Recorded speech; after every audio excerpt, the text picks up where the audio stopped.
Audio Jungle.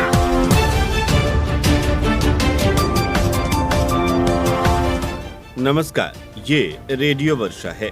अब आप पल्लव से वर्षा टाइम सुनिए।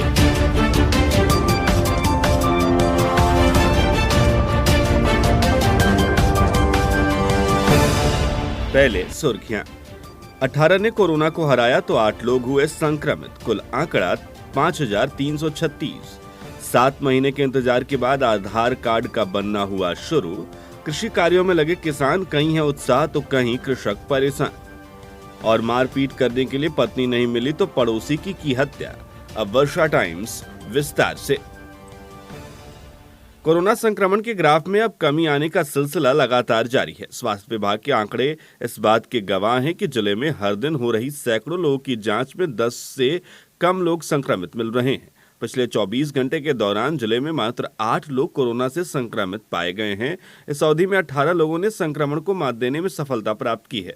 संक्रमितों के ठीक होने की रफ्तार लगातार बढ़ने के कारण जिले में वर्तमान समय में कोरोना एक्टिव मामलों की संख्या घटकर 100 के नीचे पहुंच गई है। उधर जिले में कोरोना संक्रमण का कुल आंकड़ा 5336 तक पहुंच गया है।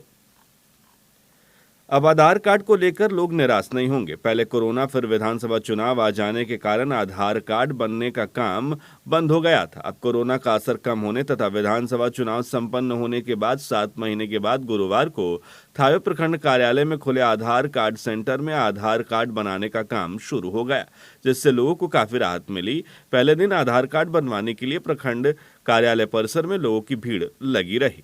हमारे संवाददाता गौतम कुमार ने जानकारी दी कि थावे प्रखंड कार्यालय परिसर में लोगों का आधार कार्ड बनाने के लिए सेंटर खोला गया है।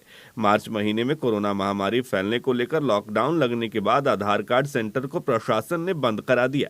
बाद में अनलॉक के शर्तों के साथ छूट मिलने पर धीरे धीरे दुकानों तथा संस्थानों के खुलने के बाद विधानसभा चुनाव को लेकर अधिसूचना जारी होने के कारण आधार कार्ड सेंटर नहीं खुल पाया। 7 महीने तक इंतजार के बाद आधार कार्ड बनने का काम अब शुरू हो गया है।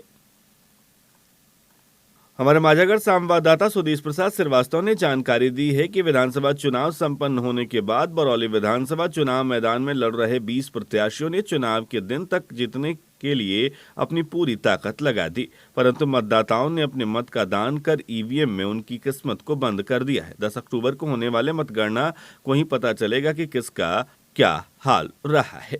वहीं सभी प्रत्याशी अपने अपने जीत का दावा ठोक रहे हैं, तो दूसरी तरफ कुछ निर्दलीय प्रत्याशी अपनी हार नहीं मान रहे हैं। भले ही 20 प्रत्याशी अपनी जीत का दावा कर रहे हैं, परंतु सभी जान रहे हैं कि एक ही जीत पाएगा। कृषि विज्ञान केंद्र सिपाया में मशरूम की खेती की 5 दिवसीय प्रशिक्षण शिविर का आयोजन किया गया। कार्यक्रम की शुरुआत केंद्र के वरीय वैज्ञानिक सह निर्देशक डॉक्टर रामकृष्ण राय ने दीप प्रज्वलित कर किया। प्रशिक्षण शिविर में बोलते हुए डॉक्टर राय ने कहा कि किसानों की आय बढ़ाने के लिए सरकार लगातार प्रयास कर रही है और इसी कड़ी में सरकार के द्वारा मशरूम की खेती का प्रशिक्षण दिया जा रहा है। कोर्स प्रशिक्षक डॉक्टर संजय कुमार के द्वारा किसानों को मशरूम की खेती की विस्तृत जानकारी प्रदान की गई। प्रशिक्षक शंकाओं का समाधान भी उनके द्वारा किया गया। जिले में किसान खेती की तैयारी में लग गए हैं। माझागढ़ में बाढ़ की मार और कोरोना की मार झेलने के साथ महंगाई का सामना कर रहे किसान आलू और तिलहन तथा सब्जी की खेती के लिए खेतों की जुताई और आलू की बुआई में लगे हैं। बाढ़ में धान और मक्का तथा सब्जी के फसल बर्बाद होने के बाद किसानों के आय का स्रोत बंद हो गया था। फिर अपनी आय के स्रोत बनाने के उद्देश्य से तिलहन और सब्जी की खेती करने हेतु खेत की जुताई कराने के साथ आलू और सरसों तथा गोभी की बुआई शुरू हो गई। अक्टूबर व नवंबर माह में सरसों की बुआई हो जाने से लाही का प्रकोप सरसों के फसल पर नहीं रहता है। वहीं आलू की बुआई हो जाने पर आलू पर ठंडा का असर भी कम रहता है। उधर हमारे पंचदेवरी संवाददाता ने जानकारी दी है कि नवंबर महीना शुरू होते ही प्रखंड क्षेत्र में रबी की बुआई शुरू हो गई है। खेतों में दलहन तिलहन के अलावा गेहूं की बुआई चल रही है। 15 नवंबर तक गेहूं की बुआई का उत्तम समय है। पंचदेवरी प्रखंड क्षेत्र के दर्जनों गांव में जल जमाव रहने के कारण रबी फसल की बुआई पर ग्रहण लगा हुआ है। कृषि आधारित परिवार इस कारण चिंता में है। जल जमाव के कारण लगभग 1000 एकड़ जमीन में बुआई पर ग्रहण लग गया है। जल जमाव से किसानों को परेशानी का सामना करना पड़ रहा है। किसानों की इस परेशानी को सुनने वाला कोई नहीं है। किसान रामजी मिश्र ने बताया कि इस साल अधिक बारिश हुई है, जिस कारण खरीफ फसल मक्का पानी में डूब गया था, जब रबी का समय आया तो जल निकासी की व्यवस्था नहीं रहने के कारण स्याही क्षेत्र तालाब बना हुआ है। पंचदेवरी प्रखंड के मुख्य फसल गेहूं तथा खरीफ फसल मक्का है। जल जमाव के कारण समय से बुआई नहीं हो पा रही है। इस कारण किसान दोहरी मार झेलने पर विवश हैं। कृषि विशेषज्ञ सुनील कुमार सिंह ने बताया कि 3730 हेक्टेयर में गेहूं का लक्ष्य रखा गया है। इस बार अधिक बारिश होने से निचली भूमि में लगभग 1000 हेक्टेयर से अधिक भूमि में जल जमाव है। ऐसे में लक्ष्य को पाना आसान नहीं होगा।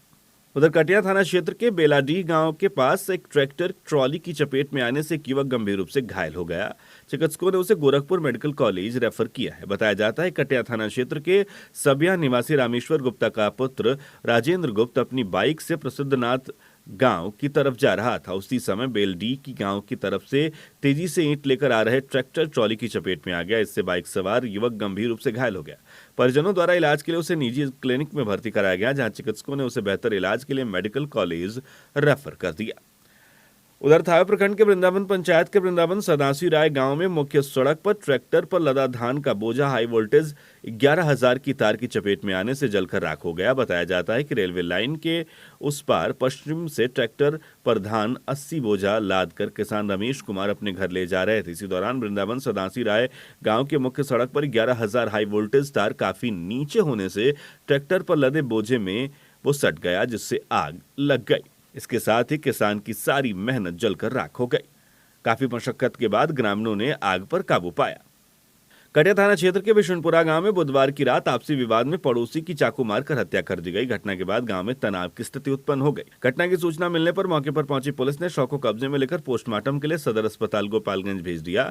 मृत युवक उक्त गांव निवासी गणेश शाह का 23 वर्षीय पुत्र सत्येंद्र शाह था। घटना के बाद पुलिस ने त्वरित कार्रवाई करते हुए आरोपी को गिरफ्तार कर लिया। घटना के संबंध में बताया जा रहा है कि विशुनपुरा गांव निवासी जयश्री चौहान अपनी पत्नी दुर्गावती देवी और बेटी सुनीता व मनीषा के साथ मारपीट कर रहा था। मारपीट के डर से उसकी पत्नी और बेटियां गांव में इधर उधर भागने लगी। अपनी पत्नी और बेटी को खोजते हुए पड़ोसी गणेश के दरवाजे पर पहुंचा। वहां अपनी पत्नी और बच्चों को उसके घर में छुपे होने की बात करने लगा। घर पर मौजूद सत्येंद्र इस बात से इनकार करने लगा, लेकिन जयश्री चौहान इस बात को मानने से तैयार नहीं था।